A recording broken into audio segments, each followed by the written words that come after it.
Vamos a ir al Evangelio de Juan, capítulo 6. Quiero que hagamos hoy lectura de los versículos 51 al versículo 59. Juan, capítulo 6, versículos 51 al 59. Le ruego que apaguemos el celular, lo pongamos en silencio para adentrarnos al estudio de la Escritura. Dice la palabra del Señor en Juan, capítulo 6, desde el verso 51.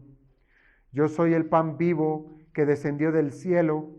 Si alguno comiere de este pan, vivirá para siempre. Y el pan que yo daré es mi carne, la cual yo daré por la vida del mundo. Entonces los judíos contendían entre sí diciendo, ¿cómo puede éste darnos a comer su carne? Jesús les dijo, de cierto os digo, si no coméis la carne del Hijo del Hombre y bebéis su sangre, no tenéis vida en vosotros. El que come mi carne y bebe mi sangre tiene vida eterna, y yo le resucitaré en el día postrero, porque mi carne es verdadera comida, y mi sangre es verdadera bebida. El que come mi carne y bebe mi sangre, en mí permanece y yo en él.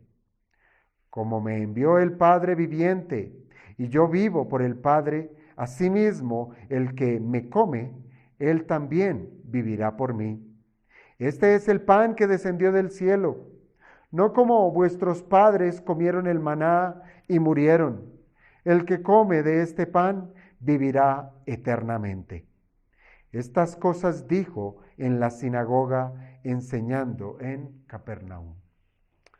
Amado Dios, te damos gracias, Padre, por esta nueva oportunidad de poder leer, Señor, una porción más del Evangelio de Juan. Pero hoy, amado Padre, como es natural de nosotros, te rogamos que seas tú enseñándonos las verdades eternas que hay en el texto que acabamos de leer.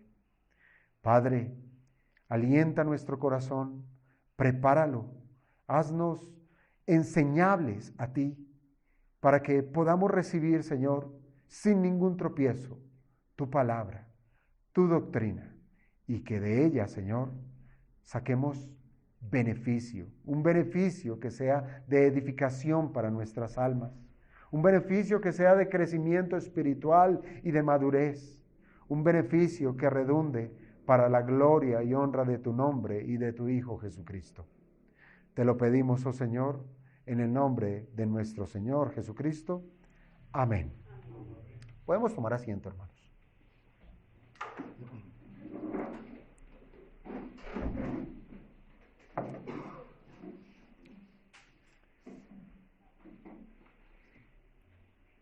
Un rey, milagros y comida.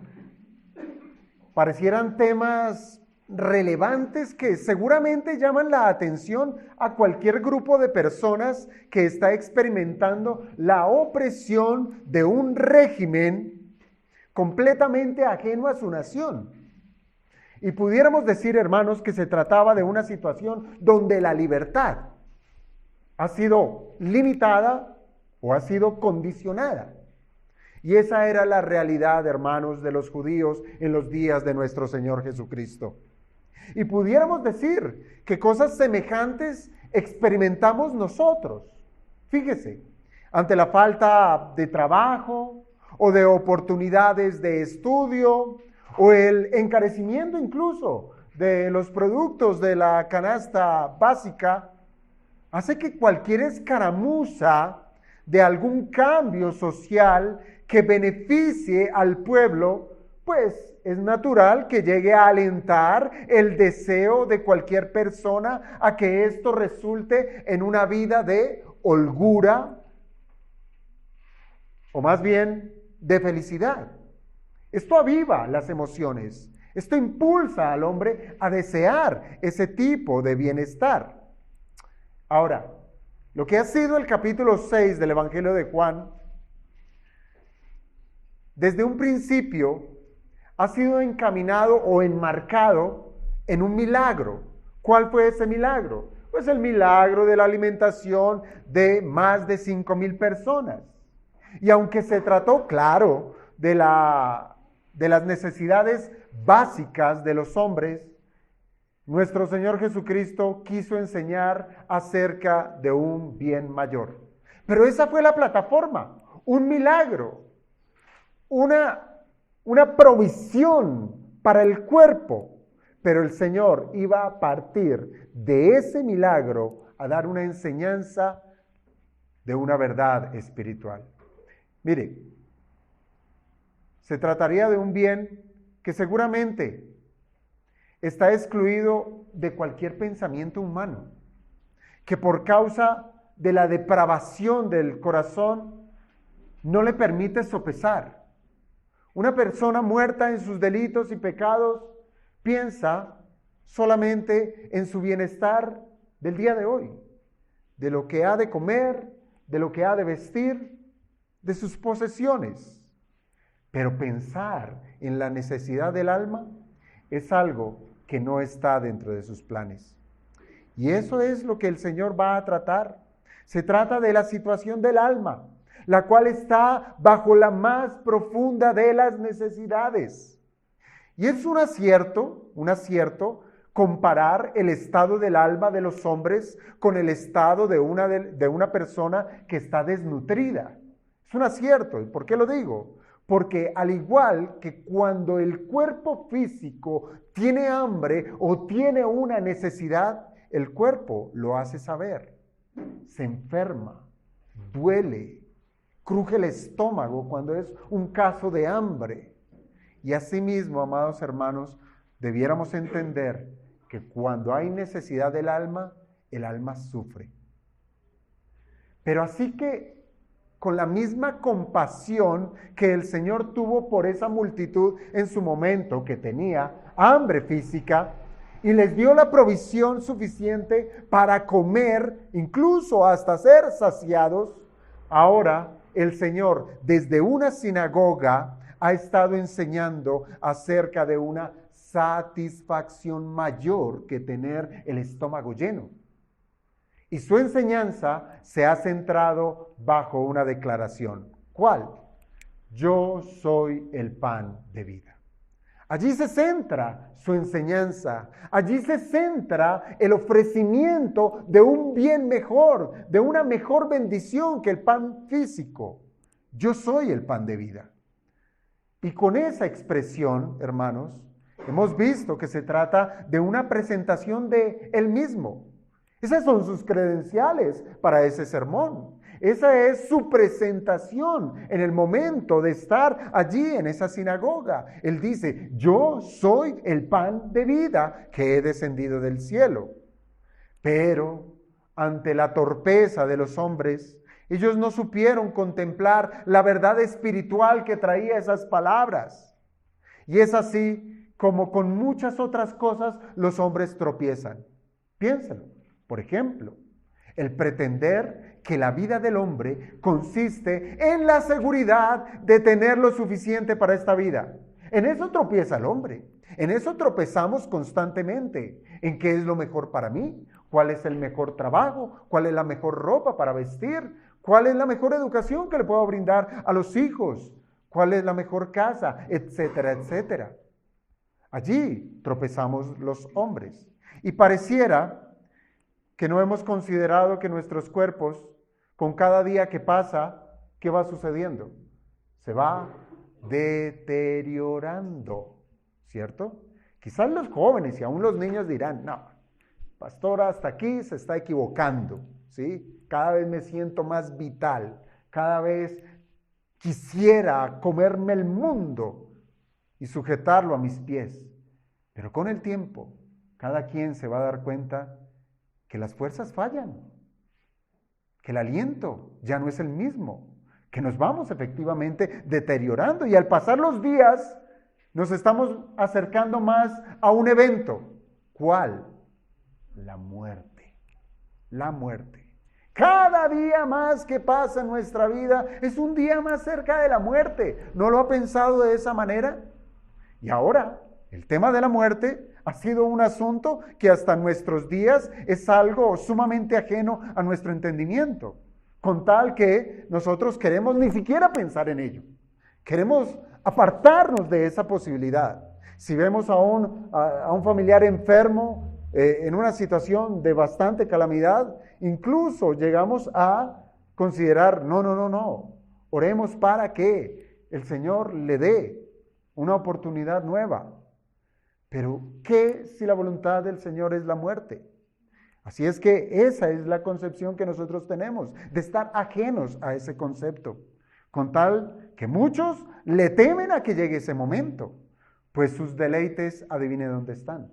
Sus deleites están en esta tierra, sus amores están en este mundo, y la muerte pues va a ser tropiezo para todo lo que se ha planeado para esta vida, para este mundo. Piense, por ejemplo, en la familia, en las propiedades, en los títulos, en los triunfos. ¿Dónde quedará todo eso si la muerte llega? Y todo lo que quepa en la propia definición, que cada quien haga de lo que es la felicidad, hermanos, eso lo que va a hacer es atarlos a querer vivir lo que más se pueda en esta roca que se llama tierra. Hermanos, los judíos vieron que Jesús era un rey, sí.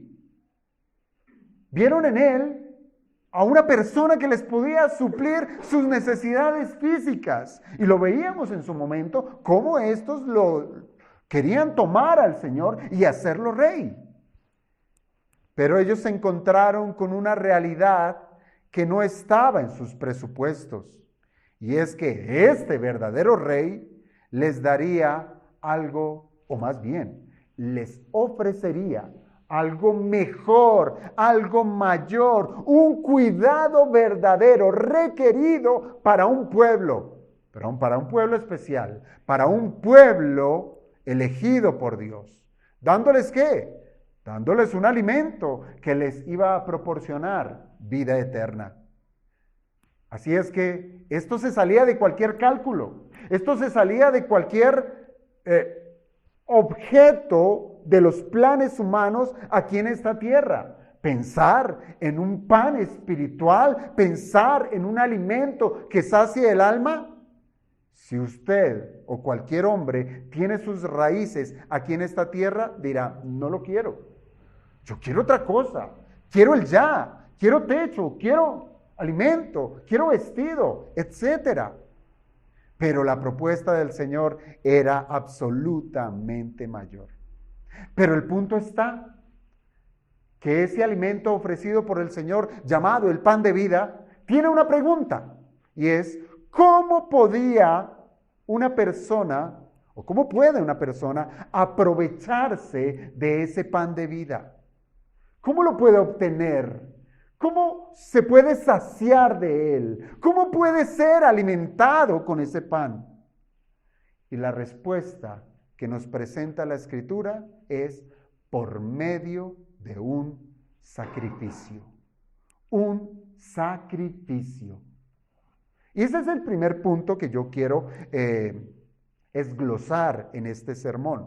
Y es traer las pruebas necesarias que lo que el Señor está hablando en esta porción que nosotros acabamos de leer, cuando Él habla de darse como pan, de darse como alimento, de darse como aquel que provee su carne y su sangre.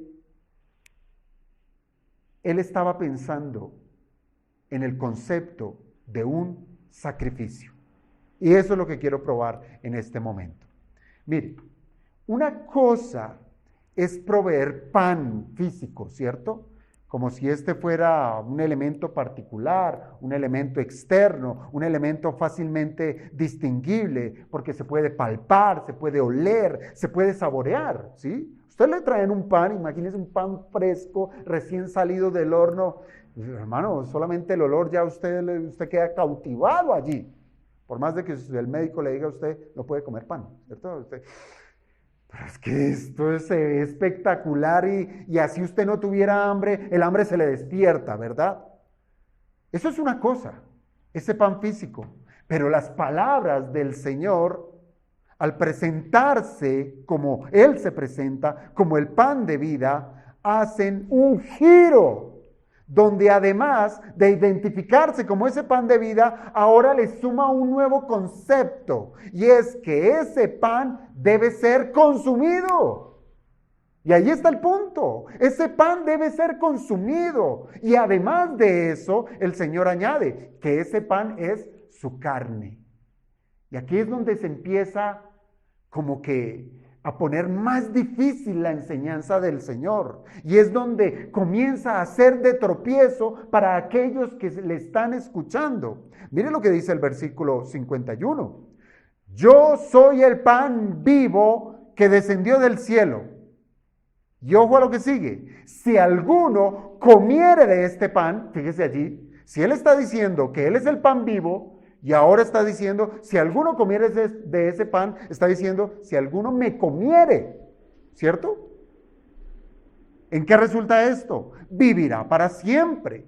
Y el pan que yo daré es mi carne. Entonces aquí ya está dando la idea. Es decir, que para tener vida eterna, para vivir para siempre, es necesario comer su carne. Y continúa diciendo, la cual yo daré por la vida del mundo. Es un ofrecimiento que Él está haciendo de sí mismo. Así es que, hermanos, no es extraño que ante estos judíos que han demostrado una y otra vez que sus reflexiones ante las enseñanzas de Jesús las han entendido de una manera literal, de una manera terrenal. Y es por eso que tenemos la pregunta del versículo 52 de parte de estos hombres. ¿Cómo puede éste darnos a comer su carne? Pues si usted leyó bien el verso 51, y si usted no tuviera más sino ese versículo 51, seguramente usted, al igual que yo, hubiese hecho la misma pregunta. ¿Cómo puede Jesús ahora decir que ofrece su carne para beneficio nuestro? ¿Cómo podemos comer su carne? Hermanos, una cosa que pudiéramos decir, que sí entendieron estos judíos, es que el pan de vida es la carne de Jesús. Y eso lo está diciendo textualmente el texto. El pan de vida es la carne de Jesús.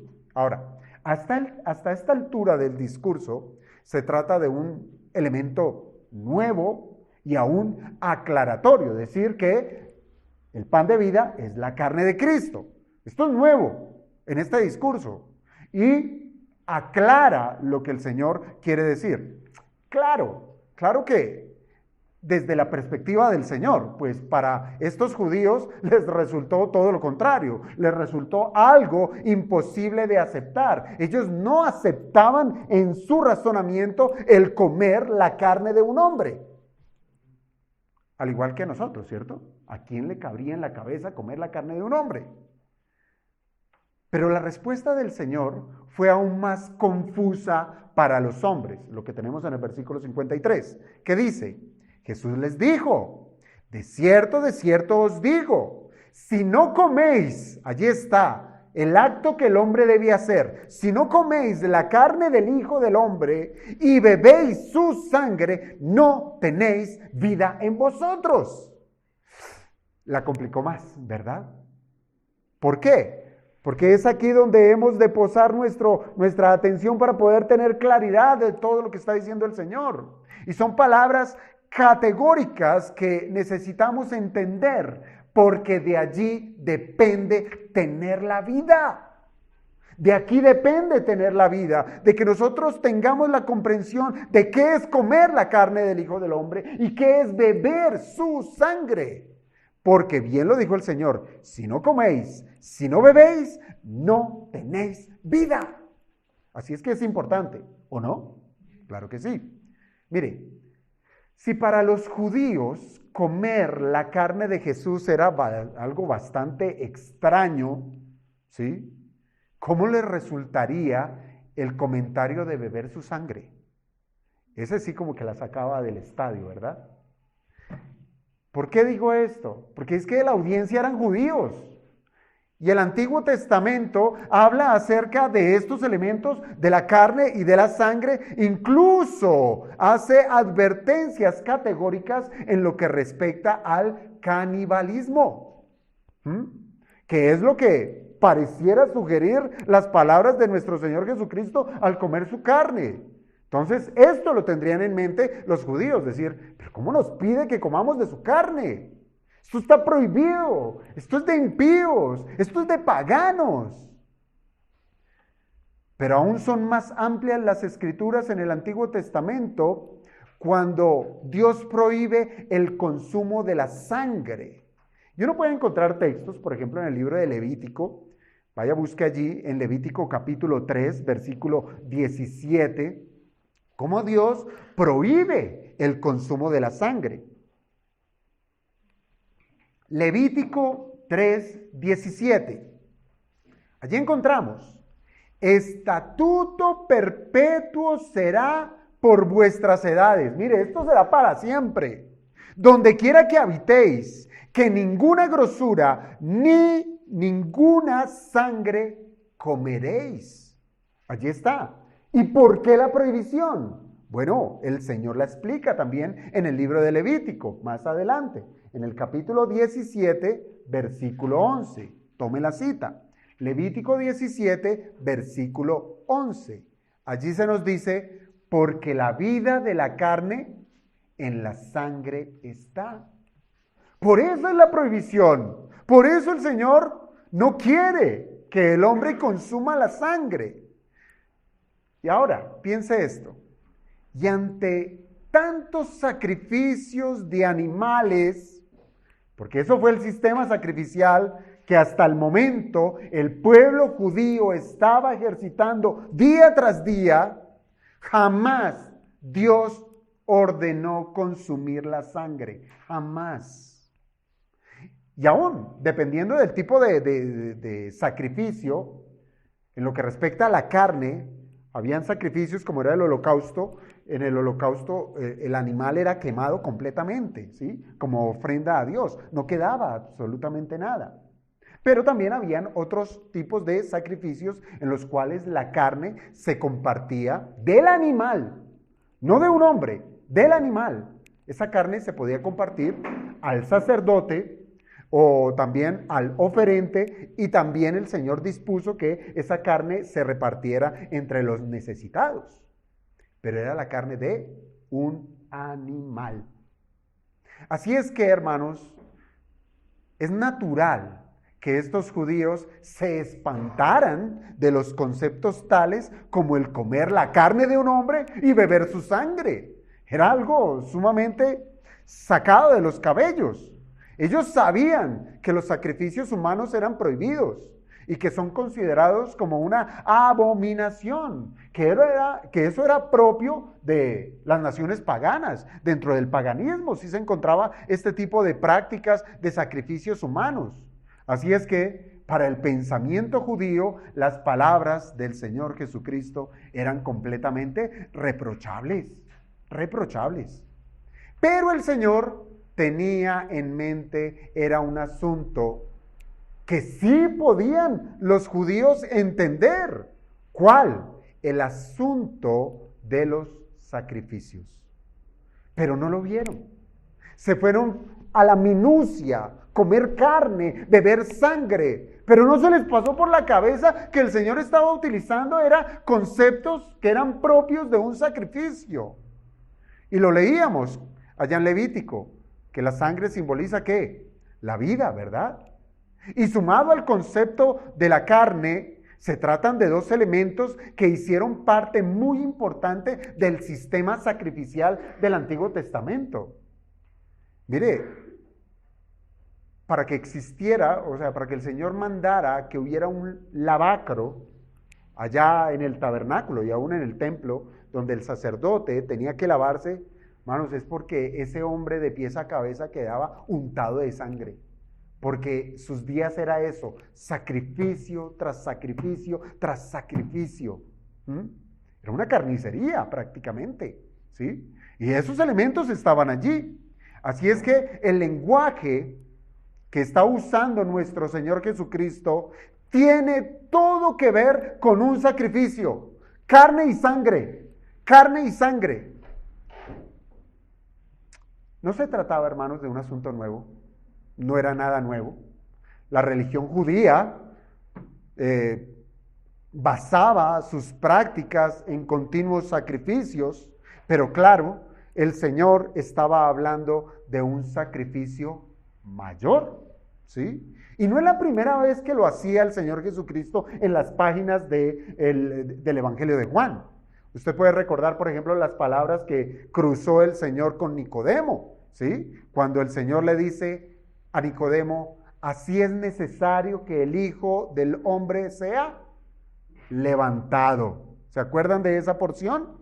Y esto se refería a una escena del Antiguo Testamento de esa serpiente de bronce que fue colgada en un asta que Dios mismo mandó a Moisés para que todo aquel que estaba en peligro de muerte por haber sido mordido por esas serpientes venenosas, que al mirar a la serpiente sería inmediatamente sanado. Y ahora el Señor dice, así es necesario que el Hijo del Hombre sea levantado. De tal manera que todo aquel que pusiera su confianza en Cristo, en el que sería levantado en un madero, tenga vida eterna. Hermanos, es la misma promesa. Y es el mismo hecho histórico al cual el Señor se estaba refiriendo a este grupo de judíos allá en Capernaum, y es lo mismo que le estaba diciendo a Nicodemo en su momento. Pero también el heraldo de nuestro Señor Jesucristo, recuerde, a Juan el Bautista, él tenía claro este concepto. ¿Se acuerdan? Que el testimonio de Juan el Bautista nos hizo saber en su momento que el Mesías encarnaría todo lo que puede significar un sacrificio. ¿Cuándo? Cuando él dijo esas excelsas palabras, he aquí el Cordero de Dios que quita el pecado del mundo. Hermanos, estas palabras profundas de Juan el Bautista identificaban a Jesús como la provisión hecha por el Padre al dar a su Hijo para ser sacrificado por el bien de su pueblo. Así es que, amados hermanos, esto no es nuevo dentro de lo que el Señor ha venido enseñando y de lo que los judíos han estado escuchando. Era algo común, pero que tenían que aclarar el concepto y aterrizarlo en una persona. ¿En quién? En Jesucristo. Así es que, hermanos, si ustedes han entendido hasta este momento, hablar de carne y hablar de la carne de Cristo y hablar de su sangre era traer a la mente judía el sacrificio de un cordero para el bien del pueblo. Esa era la idea. Pero el punto está, ¿qué significa comer su carne y beber su sangre? Sí, eso estaba prohibido, aún en el sistema de sacrificios. Bueno, el Señor ha sido bastante enfático en decir que es por medio de Él, de su persona, que los hombres pueden tener la vida eterna. Eso lo ha estado enseñando una, dos y muchas veces. El que cree en mí tiene vida eterna, ¿sí? El que cree en mí tiene la vida eterna. Y será, hermanos, a través de estos elementos, de la carne y su sangre, cuando son consumidos, porque bien lo dice, comido y bebida respectivamente, carne y sangre, solamente en ese momento es que los hombres pueden disfrutar de la vida eterna, cuando consumen la carne de Cristo y beben la sangre de Jesucristo. ¿Pero qué es eso? ¿Qué es eso? Si el lenguaje es propio de los sacrificios, hemos de tener en cuenta las siguientes cosas. ¿Qué? 1. Cuando la sangre del animal sacrificado era derramada, Levítico, ¿qué nos decía? Significaba que había entregado su vida, porque la vida está en la sangre. Y el derramamiento de sangre es eso, que había entregado su vida. Ese es el concepto general que nos trae un sacrificio. Y ahora, desde la perspectiva del escritor de este evangelio, desde Juan, él al introducir las palabras de comer la carne y beber la sangre de Cristo, para nosotros, los lectores de la Biblia, los lectores de este evangelio, a esta altura, yo creo que no nos será difícil entender que el Señor Jesucristo se estaba refiriendo anticipadamente a un sacrificio, pero en particular ¿a cuál? A su sacrificio en la cruz del Calvario. Juan el Bautista lo entendió, por ejemplo, y dio testimonio de ello. Él sabía que Jesús era la provisión de un sacrificio que sería tan eficiente que quitaría el pecado del mundo. Y se trata, hermanos, de una idea del Antiguo Testamento, por lo cual hemos de hacer una mirada hacia atrás. Mire, todo el sistema sacrificial del Antiguo Testamento, incluso aún desde el Edén, el Señor dejó en claro que era necesario la muerte de un animal inocente. ¿Para qué? Para cubrir el pecado. Y lo digo que desde el huerto del Edén. ¿Por qué? Porque eso fue para Adán y para Eva las túnicas que fueron hechas ¿por quién? Por Dios. El Señor no aceptó esos delantales que se hicieron ellos de hojas de higuera. No los aceptó. Él les trajo túnicas de pieles de animales. ¿De dónde salieron esas pieles? De un animal. ¿Y dónde está ese animal? Murió. Murió, ¿verdad? Eran pieles de animales. Allí hubo un sacrificio. Un animal inocente tuvo que morir para cubrir la desnudez de Adán y de Eva y cubrir la vergüenza de esa pareja. Ahora, vayamos más adelante con Abraham, cuando el Señor ya le da a un hijo, Isaac, y Dios le pide a Abraham que le dé a su hijo Isaac. Tremenda prueba, ¿no? Tremenda prueba. El tan esperado hijo de la promesa, Isaac, ahora el Señor se lo pide. Dame a tu hijo. Y allí está la fe de este gran hombre, de Abraham. Él no titubeó y dijo, si el Señor lo pide, allá voy. Y todos sabemos la historia, ¿verdad? La fe de Abraham le llevó a hacer una declaración cuando le dijeron, y bueno, y vamos a ofrecer un sacrificio, y ¿dónde está el sacrificio? ¿Qué dijo Abraham? Dios proveerá. Dios proveerá. Dios hará la provisión para el sacrificio. Y yo le pregunto, ¿fue así o no fue así? Naturalmente, así fue. Dios detiene la mano de Abraham para que no le haga daño al muchacho y le da, en cambio, un carnero para ser sacrificado. ¿Quién lo dio? Dios. Ahora vayamos a la ley mosaica. La institución de ese sistema tan metódico, tan cuadriculado de sacrificios y ofrendas, también requería la muerte de animales inocentes. Y si nosotros seguimos la lectura de allá de Levítico 17, versículo 11, perdón.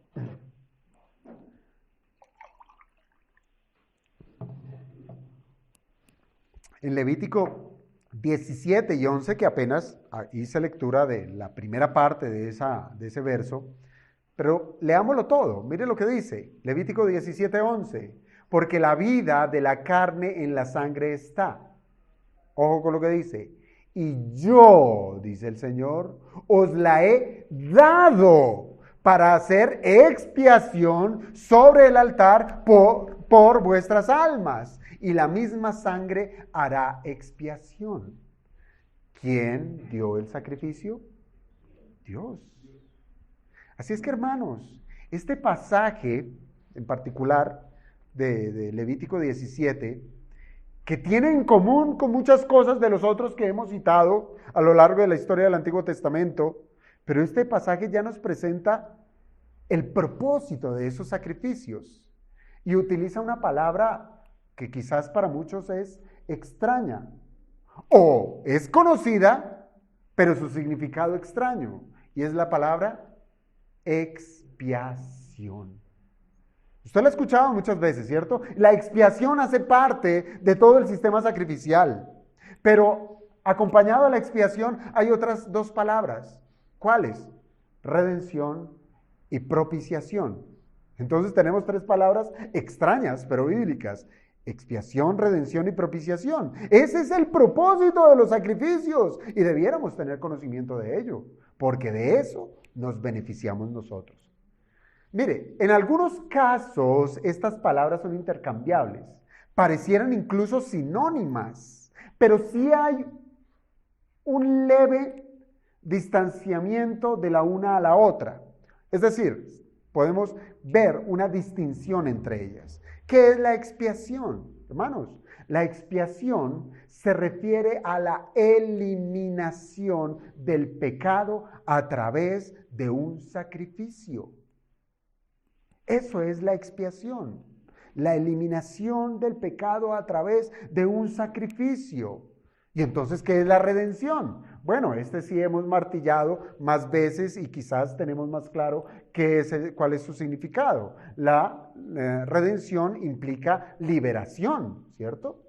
Ser librado, ser rescatado de la esclavitud del pecado. Entonces, el sacrificio elimina el pecado. El sacrificio nos hace libres del pecado. Y el sacrificio también es propiciación. ¿Qué es la propiciación? Se refiere a la acción de aplacar o satisfacer la ira de Dios. Entonces, mire, está perdonando el pecado, ¿cierto? Lo elimina, hace libre y satisface la ira divina. ¿Y todo eso dónde pasa? En un sacrificio, en el sacrificio. Un sacrificio que Dios mismo ha provisto. Ahora, si nosotros seguimos avanzando en el Antiguo Testamento, vamos a encontrarnos con los profetas, y con un profeta en particular, con Isaías. Isaías fue contundente al hablar de la expiación, precisamente, como una responsabilidad que llevaría el Cristo sufriente. Entonces aquí ya ese panorama de lo que era un sacrificio empieza a cobrar más luz. Y dice, esto va a recaer sobre los hombros del Mesías sufriente. Y eso lo encontramos en Isaías 53, versículo 10. Isaías 53, 10. Cuando dice, con todo eso, Jehová quiso quebrantarlo, sujetándole a padecimiento, cuando haya puesto su vida, mire, allí está, en expiación por el pecado. Verá linaje. ¿Esto es qué? Descendencia, ¿sí? Con la expiación verá descendencia, verá pueblo, vivirá por largos días y la voluntad de Jehová será en su mano prosperada. Hermanos, con esto que les acabo de decir, todo apunta a un sacrificio donde el cuerpo de Cristo es entregado como la ofrenda delante de Dios. Y donde la sangre de Jesucristo viene a ser el pago por el rescate de su pueblo. ¿Lo entendemos? Es el sacrificio de Cristo. Pero lo que quiero resaltar de estas diferentes escenas a lo largo del Antiguo Testamento es que siempre, óigase bien, siempre ha sido Dios quien provee el sacrificio.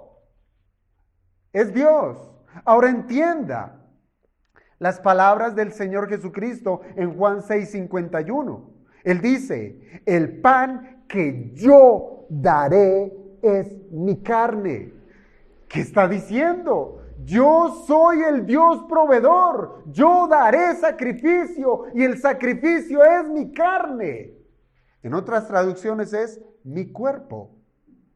Siempre ha sido, hermanos, y siempre será la oferta de Dios para que los hombres vengan y se sirvan y se sacien y tomen de ese sacrificio y lo aprovechen para sí. Pero vuelve la pregunta: ¿cómo nos aprovechamos de ese sacrificio?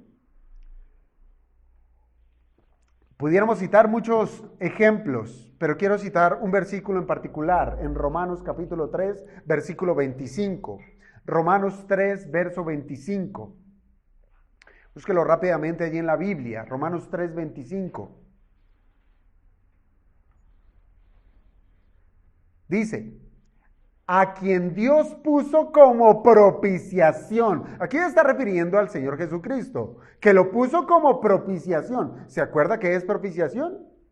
Bueno, entiéndalo. Es aquel que aplaca la ira de Dios. Es decir, Cristo fue el que aplacó la ira de Dios. Y continúa diciendo, por medio de la fe en su sangre. Allí podemos responder la pregunta: ¿cómo nos aprovechamos de ese sacrificio? Por medio de la fe. Por medio de la fe. Hermanos, esto nos dice que es por la fe que una persona puede confiar que la ira de Dios fue aplacada con el derramamiento de la sangre de Cristo.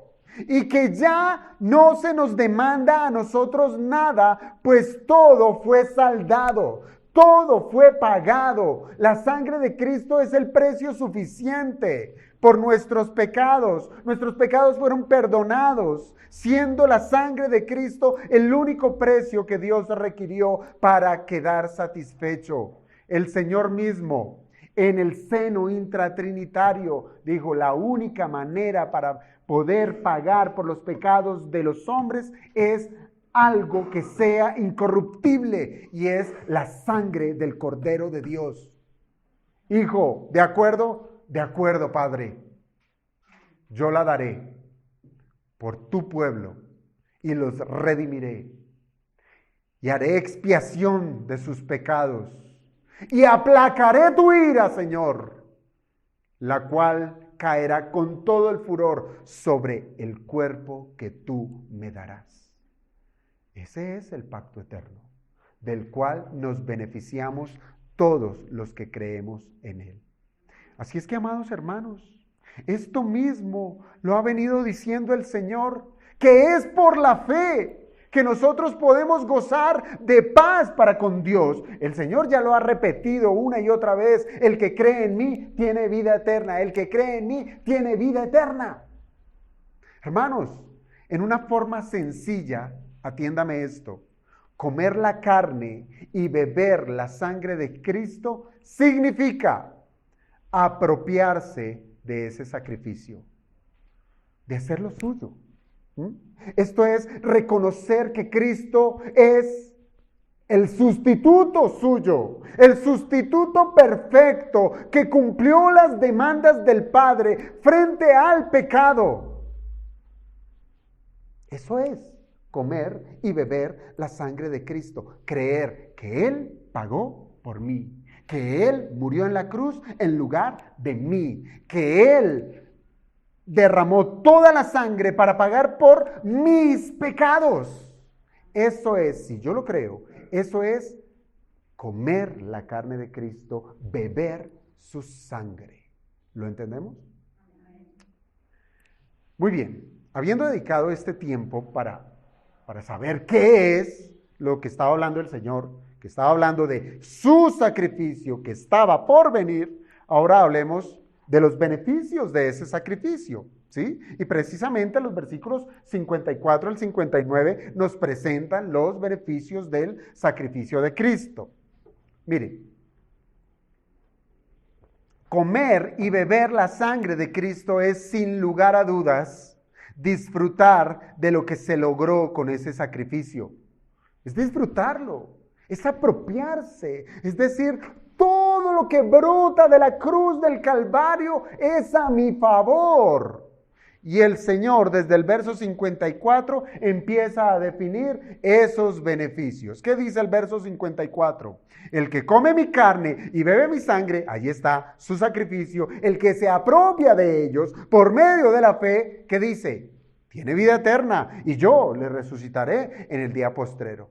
Claro, de estos dos elementos ya hemos estado hablando en otras oportunidades, de la vida eterna y de la resurrección en el día postrero. Pero hermanos, no sobra decir que la vida eterna se entiende como la vida en la presencia de Dios.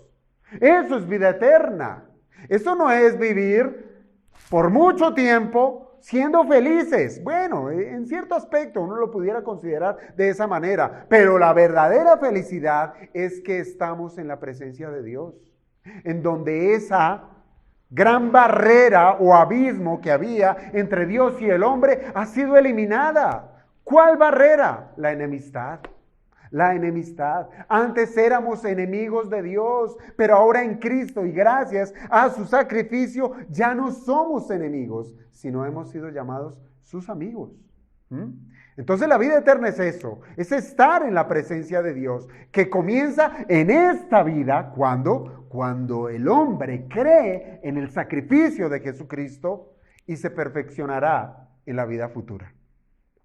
Se trata de una experiencia en la relación entre Dios y la criatura que se caracteriza por tener comunión con el Padre, algo que jamás nunca el hombre había tenido, cuando menos nosotros. Adán sí lo tuvo en su momento, pero lo perdió. Pero nosotros nacimos excomulgados de Dios, alejados de su gloria, alejados de su presencia, enemistados con Él. Pero ahora esta vida eterna nos trae una comunión con el Padre por medio de Cristo. Se trata de una relación en la cual nosotros podemos experimentar el verdadero gozo y la verdadera satisfacción, que usted o el creyente no la va a encontrar en las cosas de este mundo, sino que el verdadero gozo y la satisfacción, ¿dónde las encuentra? En Dios, en Dios. Claro. La resurrección en el día postrero viene a ser ese cumplimiento del plan de la redención, del plan de redención. Que así como nuestro espíritu fue liberado del gobierno del pecado, también nuestros cuerpos físicos serán librados, serán redimidos. ¿Para qué? Para que no quede ningún vestigio que se oponga a la voluntad de Dios. Mire, ¿cuántas veces han sido las situaciones en las cuales hemos tenido que ir delante del Señor y decirle: Señor, perdóname porque he presentado mis miembros para pecar en contra tuya? Y eso nos recuerda las palabras de Pablo cuando dijo: ¿quién me librará de este cuerpo de muerte? Pero con la resurrección en el día postrero, todo ese vestigio de pecado será eliminado. Así es que podemos decir que la vida eterna comienza con la transformación del alma. ¿Y que termina con qué? Con la perfección del cuerpo. Pero decir termina es un error. ¿Por qué? Pues la resurrección es un nuevo comienzo donde el pecado, la decadencia y la muerte no va a tener lugar, sino una perfecta relación entre Dios y su pueblo. Y todo por habernos apropiado ¿de qué? Del sacrificio de nuestro Señor Jesucristo. ¿Cómo? Por medio de la fe. Ahora, el verso 56 nos habla de la unión que hay con Cristo. Mire, el Señor vuelve y usa la misma fórmula. El que come mi carne y bebe mi sangre, ¿qué ocurre? En mí permanece y yo en él. Esto se llama unidad con Cristo. Y desde el capítulo 1 del Evangelio de Juan, nosotros sabemos que la encarnación de nuestro Señor Jesucristo es considerada como el acto de Dios de hacer tabernáculo, de hacer morada en medio de los hombres. Dice allí el pasaje: y aquel verbo fue hecho carne, se encarnó.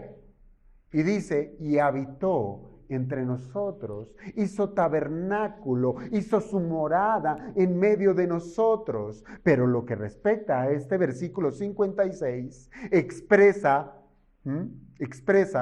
que esa experiencia de vivir en Cristo y que Cristo viva en nosotros, hermanos, se trata de una bendición que alcanzamos por medio de la fe en el sacrificio del Señor.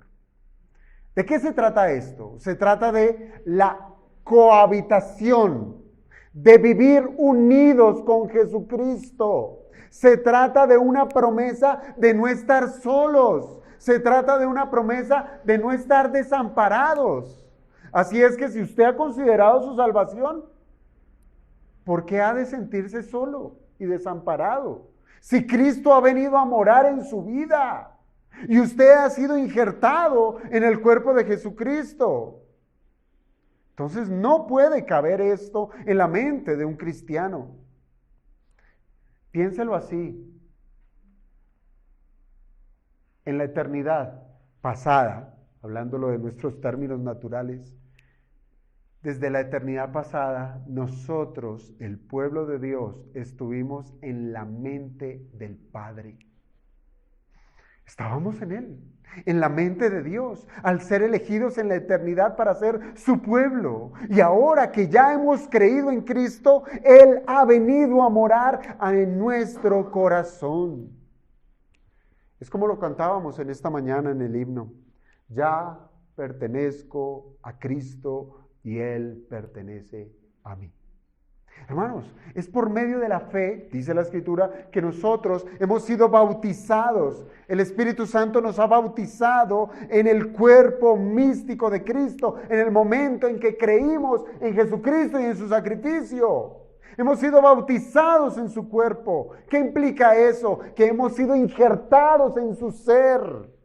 Y esta unión es ilustrada en las Escrituras como el pacto matrimonial. Cuando Pablo habla de ello, él usa la ilustración del matrimonio para enseñar ese misterio de la relación íntima que hay entre Cristo y la iglesia.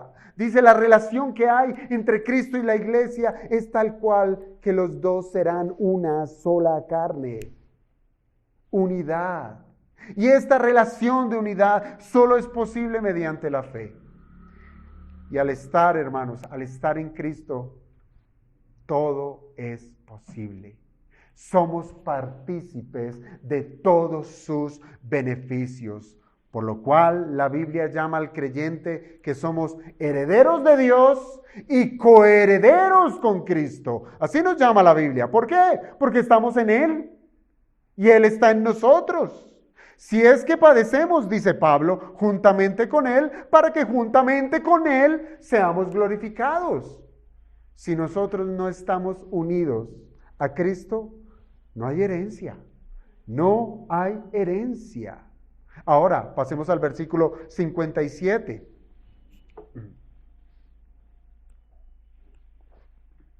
Podemos decir que el versículo 57 es una extensión de la comunión que tiene el creyente con Cristo.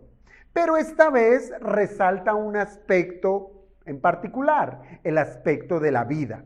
Dice el verso 57, como me envió el Padre viviente y yo vivo por el Padre, asimismo el que me come, él también vivirá por mí. Aquí, hermanos, el Señor está diciendo que con la misma autoridad del Padre, no como uno que está obligado a someterse a su voluntad, sino como uno que es igual al Padre y que pacta con el Padre, quien tiene la vida en sí mismo, también el Hijo se le ha dado tener la vida en sí mismo. Y ahora Él está dispuesto a dar de su vida a todo aquel que en Él cree. Esto nos lleva a un concepto mayor de lo que es la unidad con Cristo. Y por eso es que yo digo que pudiéramos hilar un poco más fino, diciendo que la relación que hay en la Trinidad, entre el Padre y el Hijo, una inmanencia, los creyentes también pueden disfrutar de tal manera esa unidad con el Padre que ahora podemos decir Padre nuestro. Padre nuestro. El Padre se ha acercado y ahora tenemos comunión con Él. Por tanto, hermanos, es una locura que aquel que no está en Cristo, es decir, que no ha confiado en su sacrificio, pueda atreverse a llamar a Dios su Padre. ¿Qué podemos concluir, amados hermanos? Bueno, si nosotros hemos entendido estas últimas palabras que nos presenta el texto, las palabras que el Señor dijo, ese discurso que dio en la sinagoga de Capernaum, usted estará convencido de las palabras que el Señor dijo en el verso 55 que me salté con intención. Si usted entendió lo que el Señor ha expuesto en esta porción, usted sabrá decir con el Señor Jesucristo: Señor, tu sangre, tu carne es verdadera comida y tu sangre es verdadera bebida. Hermanos, Cristo no puede ser comparado con ningún tipo de satisfacción de orden terrenal, pero aún así el hombre en su terrible decadencia pone en la balanza de sus deleites lo terrenal por encima de lo celestial. Pero nada puede ser comparado con Cristo, ni con ningún alimento conocido por el hombre, ni porque volviera a caer maná del cielo. No puede ser comparado. No hay nada, amado hermano, que usted pudiera decir: esto es mejor que estar en la presencia de Dios. No hay absolutamente nada. Y si usted llega a pensar de esa manera, es porque no le ha hecho provecho el sacrificio de Cristo. Cualquier felicidad de este mundo se termina con la muerte. Y nadie sabe cuándo llegará la hora.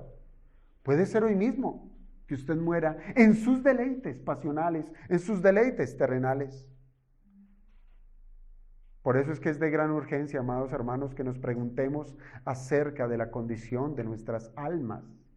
Si verdaderamente hemos sido beneficiados del sacrificio de Cristo, si hemos sido nutridos por su carne, si hemos sido nutridos por su sangre. Pues de no ser así, escúcheme bien a esto, de no ser así, la muerte física, a esa muerte que muy seguramente le vendrá, a la muerte física le seguirá la muerte eterna, la cual es un contraste de lo que es vivir en Cristo. ¿Por qué? ¿Qué puede ser más contrastante que vivir en una perfecta comunión con el Padre y el Hijo? Mayor contraste es vivir, porque verdaderamente los impíos también serán resucitados, tendrán vida, pero para una existencia perpetua, alejados de la presencia de Dios. ¿Se da cuenta, hermano, de las decisiones que hoy cada quien toma? Sopéselo.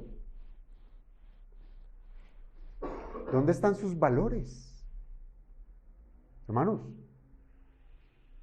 Dios no será su Padre si su mayor enemigo es su corazón, que lo hinca a ir en contra de la voluntad de Dios, quien ha dado a su Hijo Jesucristo para entregarlo en sacrificio, para que todo aquel que coma y beba tenga vida eterna. Y si eso no ocurre, Dios no será su Padre, sino que Dios será su enemigo, un enemigo que lo juzgará y lo castigará por toda la eternidad.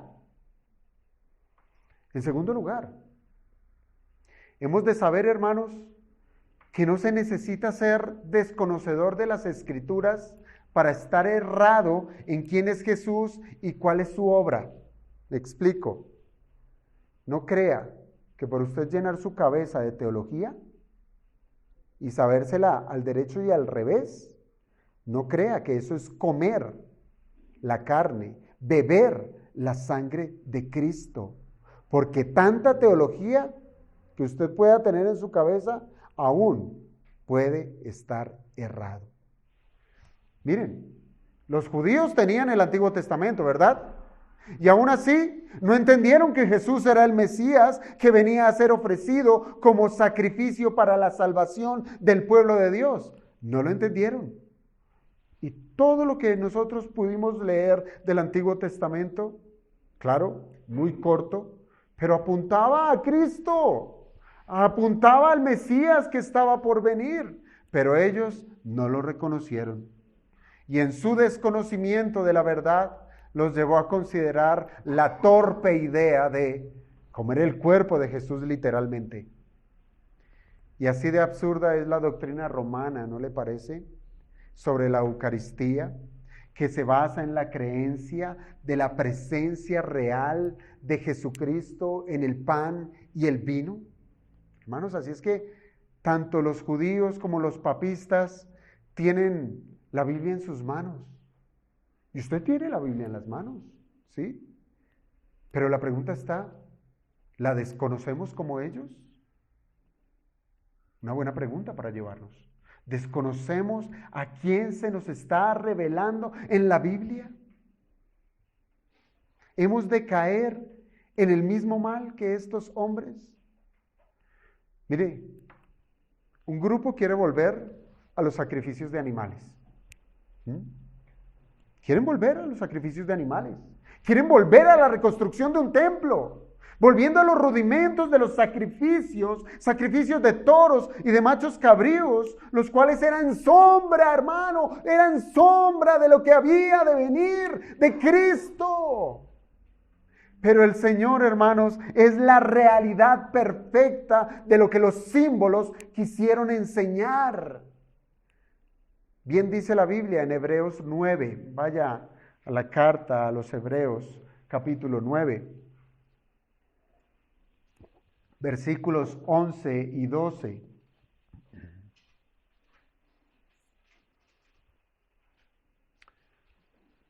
Dice la Escritura, Hebreos 9, 11 y 12. Pero estando ya presente Cristo, mire cómo es de hermoso aquí la Escritura al decirnos esa preeminencia de nuestro Señor Jesucristo, pero estando ya presente Cristo, sumo sacerdote de los bienes venideros, por el más amplio y más perfecto tabernáculo, no hecho de mano, es decir, no de esta creación, y no por sangre de machos cabríos, ni de becerros, sino de su propia sangre. Aquí lo que está haciendo el escritor es diciendo, la perfección ha llegado, no más tabernáculo, bueno, no más templo, implica, no más sacrificios de animales, no más sacerdocios aarónicos, sino que en Cristo está la perfección. Y continúa diciendo, entró una vez para siempre en el lugar santísimo, habiendo obtenido eterna redención. La obra de Cristo, el sacrificio de Cristo es perfecto. ¿Por qué el hombre quiere ofrecer más sacrificios? Ahora bien, el sacrificio que ofreció el Señor es de una categoría superior, con tal que no necesita ser repetido. Como si lo fue todo ese sistema sacrificial oficiado por el sacerdocio aarónico. Mire, el sumo sacerdote aarónico no podía realizar una expiación real, no podía realizar una expiación perfecta por el pecado, por eso se tenían que repetir. Pero venido Cristo, venido el cumplimiento del tiempo, Cristo es nuestro sumo sacerdote que entró en el lugar santísimo, en el cielo mismo, para presentarse delante de Dios. ¿Con qué? Con su sacrificio, pero es con el triunfo de su único y perfecto sacrificio. En ese mismo capítulo 9 de Hebreos, ahora el verso 25, no para ofrecerse muchas veces, como entra el sumo sacerdote en el lugar santísimo cada año con sangre ajena, porque Cristo entró con su propia sangre. Así es que el llamado de esta mañana, amado hermano y amigo, es a creer que Jesús es el pan de vida. Que Él lo entregó para beneficio de su pueblo. ¿Qué entregó? Su cuerpo, su sangre. Y piensen esto, un cuerpo que le preparó el Padre para ser sacrificado. Por eso era tan necesario que el Señor se humanara, se encarnara. Y el Padre le preparó cuerpo para ser sacrificado. Y su sangre, le dio sangre. Y su sangre fue el precio que saldó la deuda de todos aquellos que han venido por medio de la fe en bancarrota espiritual. Cuando uno lee los pasajes de la crucifixión del Señor Jesucristo, uno se halla con esta verdad. Cuando el soldado romano